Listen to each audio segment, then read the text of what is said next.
Hey guys, this is Eric Weingartner with Weingartner Racing. This video is the video you should watch for sure if you're interested at all in the small block Ford Cam Challenge, because I'm giving you a lot of the specs on the engine now. So I've been holding off till I had parts in hand so I could give you more of the specs. I have those in hand. It will be in this video. If you are a Cam competitor or you have donated to the Cam Challenge, I have already sent you a link for the Cam Challenge data. If you go into that at any time, it gets updated. So as I add stuff to it, which I have, all that stuff will be there. For instance, now there are 2 different flow sheets that are in there as well from the heads. And as more stuff becomes available, more stuff will show up in that link. So I will show you some of that in this video, of course, today. But if you already have the link, you could just look at it at any time. So what's been the holdup? Why has it been taking so long? Because I know some of you get a little frustrated. Well, the thing is, I wanted to make sure I had all parts in hand before I told you what the specs are, because I know some of you would be Johnny on the spot and try to get the specs for your Cam going as soon as possible, which is great, except for what if things changed? And I didn't want it to be that for you. So now I have parts in hand and I can share them with you. So the biggest thing was Kuntz and Company was doing the short block, and they have completed it. So I'm going to tell you the specs on that in a second. They also helped me out on the head. So Trip Flow supplied the heads, and these are the 240 heads, but I've poured them since. We'll get to that in this video. But Kuntz did some modifications to make things easier for me for cam swaps. So here's what they did.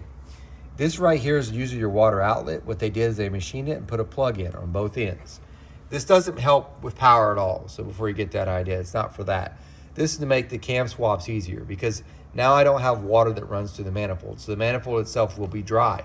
So all I have to do between cam swaps to get to the lifters is simply remove the manifold, and then I can get to the lifters. I don't have to worry about draining water. To make this work, they then tapped this side so that the water could come out. Kuntz was nice enough to do that, especially with the short block I'm going to show you. These heads, since they were supplied by Trick Flow, they're great. So I want to reiterate this. The Trick Flow 240s are fantastic heads. I ported them because I want to make it different for competitors. I know several people have a lot of time on the dyno with these 240 cc's, but not with mine necessarily, my ported stuff. So here we are. We'll start with the heads and I'll get to the short block. The heads themselves, it's now a 2125 intake valve. It's a 1600 exhaust valve. I CC'd this chamber. I only ported one. So what you see, and I got the heads on Saturday, and I had all the measurements by the end of Monday morning. Yeah, and I just got back in town actually Sunday night from Arkadelphia. So, but anyway, the chambers, even though it says 58 cc, that's their core, that's not it. The chamber size is 69.5 cc's. This yields you a compression ratio of 11.33. That's the compression ratio, just letting you know.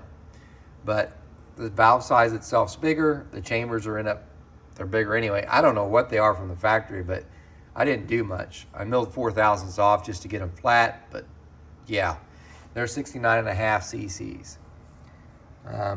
I did a lot of work on the intake runners. I will show you all the measurements for that intake runners itself, the velocities and all that in this video. But it's also in that that Cam Challenge link as well, just so you guys know. The intake runners ended up at 257 cc's. The exhaust runners 102 cc's. I measured this port, it's 5.2 inches long. So it's shorter than the Ford. As far as flow numbers, I'm going to show you them, but in general, really good. I mean, really good. So just to give you an idea, this is a 20-degree head for those who are just watching for fun. This thing on my signs bench, which is my tightest bench, it reads lowest of all, and that's why I have that bench anyway. These flow 359.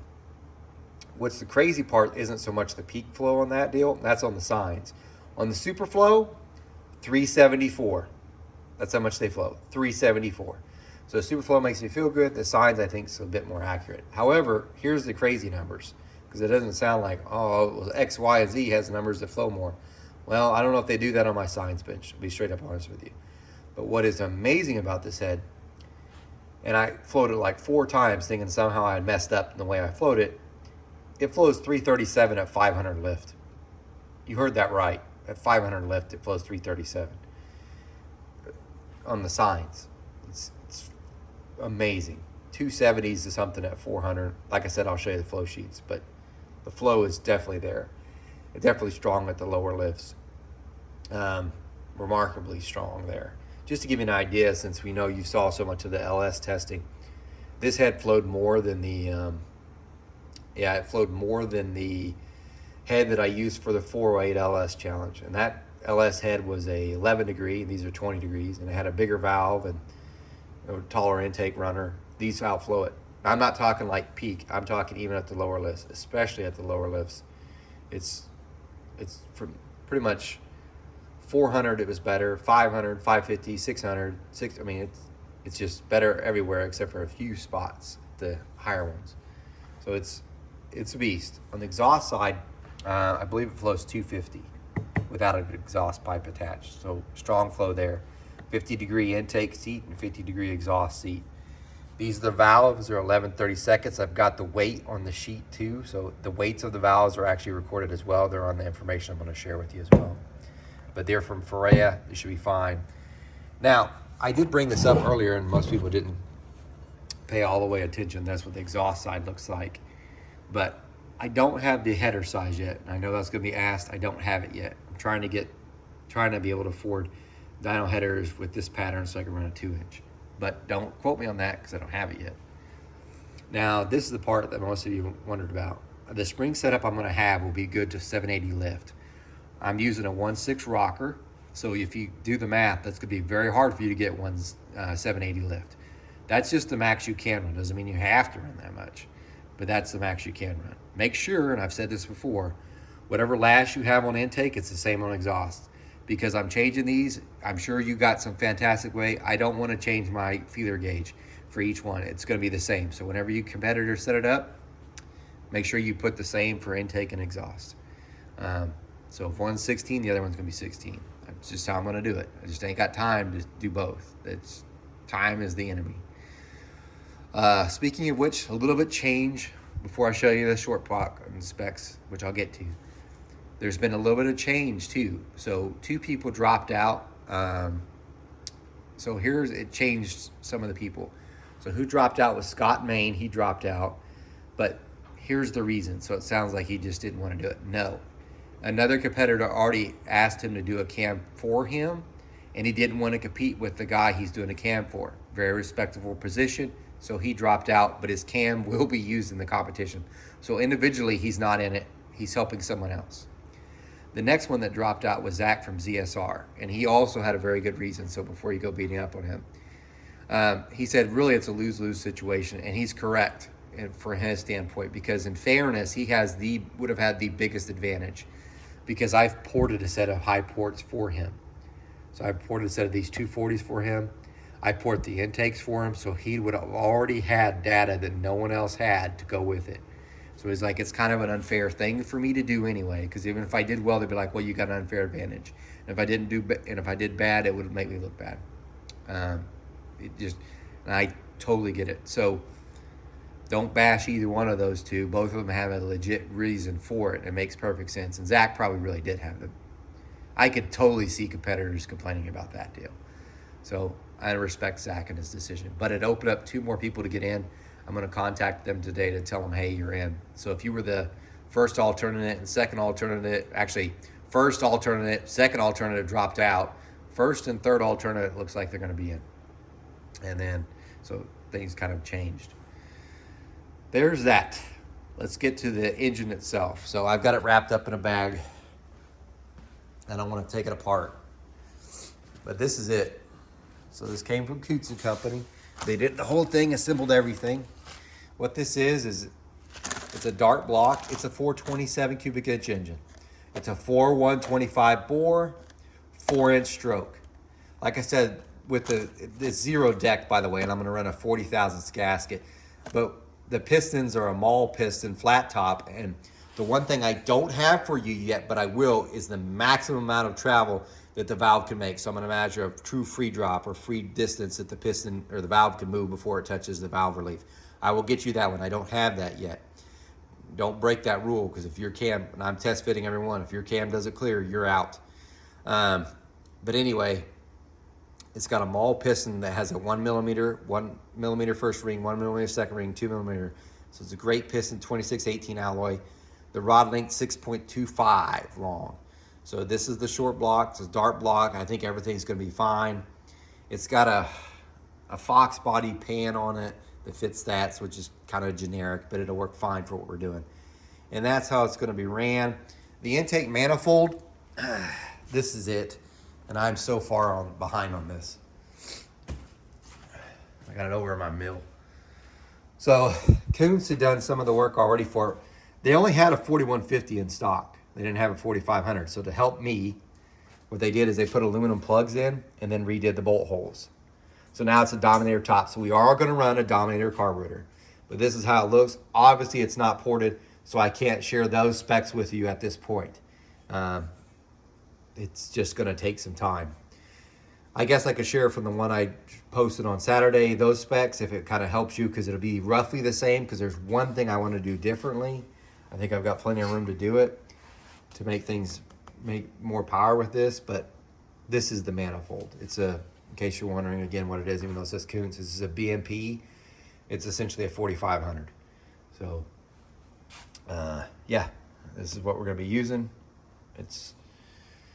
I got to do a lot more port work to it. I'm not going to use it like that, obviously. And that's it. And we'll go back to the heads, and I'll show you some more of the stuff and talk a little bit more.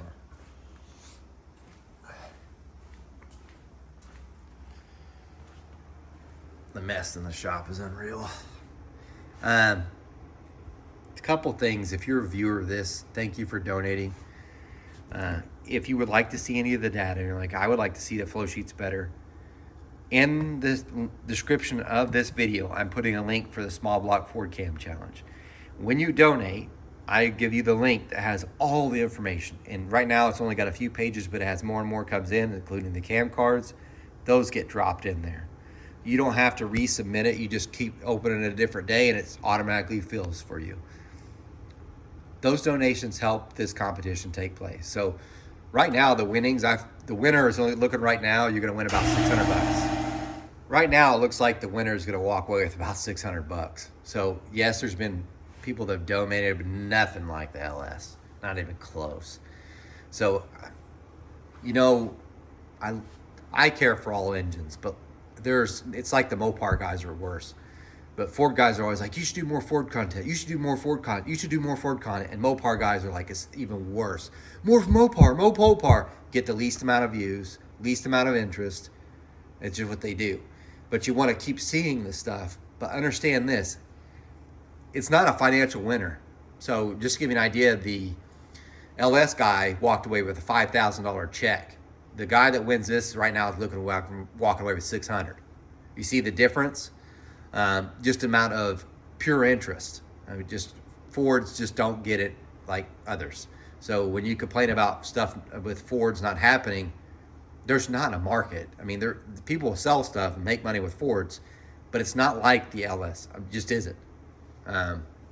So Mopar guys, I really do think are by far the worst, because they're like constantly wanting me to do a video and stuff. And how come you don't do stuff with that? And there is, besides the 5 of you, there's just not that much interest. So I'm just being honest with that. I would like to see the winnings at least get to 1,000 for the winner. That'd be great.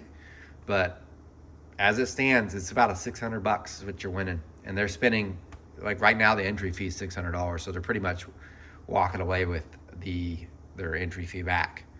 So you're like, well, how's that work? Well, the entry fee goes to pay for the dyno bill. And don't forget that short block you saw over there, it's missing pieces that I have to come up with. So we still don't have a balancer, still don't have a timing chain, don't front cover, water pump, headers. You're like, what do you mean don't have headers? The dyno headers that they have are 1.5. I ain't using that. So yeah, fuel, oil. At least it's got a filter on there you can clean, so that's not a big deal. But you could tell things just are adding up. So there's not a lot of money to be made by any participants in this Ford one, not like the LS. But thank you for donating. All that stuff's in there. I think it's a fantastic challenge anyway. I think this is going to be a really, really popular one. But let me show you some of the flow data so you'll at least have that and the measurements from the ports. Okay, here are the flow sheets. So we'll start off with this one. This one's from the Science Digital 680 bench. This is floated on a 4155 bore. Yes, the engine's 4125 bore. So it's a little bit smaller bore than what we're actually flowing on. But I don't have a 4125 bore to flow it on. Here are the flow numbers, and we got measurements in here too. So, and by the way, again, if you're having a hard time seeing this, description of this video, there will be a link so you could purchase you could donate to the Cam Challenge. And then all this stuff's just easier to view. You can pull up on your major screen. It'd be a piece of cake. You could zoom in easier and all that. But here we go. So here's the intake flow. 272 at 4, that's pretty good. Now at 334 at 5, that's really great. For instance, on the LSs are like 320s. This is a little bit weird spot, which I thought that's strange. I do something in the Superflow just to see what's going on with that. But 337 at 6, I would have expected a bigger jump, and it just, for whatever reason, that one didn't. 344 at 700, 800, 352, 355 at 900 at 1 inch of valve at 357. Here's the exhaust flow. This is without an exhaust pipe. It's starting to lose focus a little bit. There we go. 197 at 4, and it peaks 250. You could zoom in on this. That exhaust flow is outstanding. It's good enough. And so really is the intake flow. It's got plenty of flow to support whatever power. I think should be over 700, I would think. It's looking really positive for that way. And I know you're like, there's so-and-so does better with flow numbers. Their flow numbers are so much better. We'll get to the super flow because that's what everybody else seems to like. But I guarantee my flow numbers. Here's the velocities. Now this is over the apex of the short side, and this is at 750 lift. That's about where I figured you'd be. So this would be the top of the port, and this is feet per second. And this is the bottom of the port. So this is actually at the short side, right in the center of the short side, 360. Not bad. The center of the push rod pinch is 320, so not bad either. Here are your measurements too. So 69.5 cc chamber, that gives you 11.3 compression ratio. Intake runner 257.6, exhaust runner 102.6. These are the measurements from the port. So the throat's 91%, bowl's about 100%, area over the short side 3.36, push rod pinch area is 2.81. The length, as I measured it, was 5.187, so you can call it 5.9. Average CSA is 3.02. Exhaust, 88.6% throat. The exit area is 2.11. The port measured 3.375 inches long, 1.84 center. Average CSA. Intake valve weight, 134.9 grams. Exhaust valve weight, 110.2 grams. That's that. Now, Superflow. And why do you give two different flow numbers? Because I don't know how you guys are calculating your cams. Do you want the numbers that look tighter or the ones that look like everybody else's? This one I did more stopping points because I was trying to really figure out why it was doing this. And I remember I only spent about 3 hours on this one intake port, one exhaust port and chamber. I ain't got a lot of time. So I was kind of stumped. I wondered if it was backing up and started climbing. So then I went over the Superflow. Superflow goes 280 at 4, 331 or 332 at 5, so almost the same as the other one. 550 at 340, and at 600 347, 650 353, 700 359. See how much better it does on the Superflow. 750 364, 800 366, 900 371, 1 inch 374.5, and 374 at 1.1. Why did I go to 1.1? Because I forgot what lift I was on. Exhaust, you can look, 198, peaks at 246, about the same. So, yeah, really good. Here's what's weird. The Superflow, I put a swirl meter on. So I have a meter that measures how much swirl it has. And I did record that too. Of course, I left it in the other office. Here's the swirl reading. So this is the flow, just like what you saw. This is the swirl. This is kind of fascinating, honestly. At 1, 2, 3, and 4, it's got swirl. So you can actually tell 861 RPMs. This is how many RPMs it's turning. And things are about to get exciting. Then it goes 14, 12. So it's picking up speed, 15, 12. Then it starts slowing down at 400, 11, 78. And look at 500. At 0. 550, 0. It has no swirl. It's literally not turning the blade at all. So it went from moving at pretty good clip to nothing. All the way until 900 valve lift. Then it goes reverse of 1881, then 573, 3150, 3,159. So for the most of your curve, there is no swirl. And maybe that explains why it kind of picks up so much at 5, because he went from swirling to no swirl. So it's just moving down instead of trying to turn down and turn at the same time. Anyway, I found that interesting. I thought I'd share it with you. But that's your specs for the engine. You've got some numbers to start crunching. I don't have the header size. Don't ask. I don't have the header length. I got to call Schoenfield. The carburetor should be a 1050, by the way, 1050 Dominator. And it's going to be gas and E85. So if we don't do E85, for sure we're doing gas, and it will be a 1050. I have that carburetor. But I'm trying to get ATM, which I think they said they would do it anyway, send a 1050 gas and then a 1050 E85 just to use for testing. You've got numbers now. So anyway, thanks for watching. Remember, I'm no Superman. Please donate to the Cam Challenge. You get a whole bunch of cool stuff with it. I don't port cast iron heads, although I'm going to have a cast iron head video coming up real shortly because something cool I think came in. Anyway, guys, take care.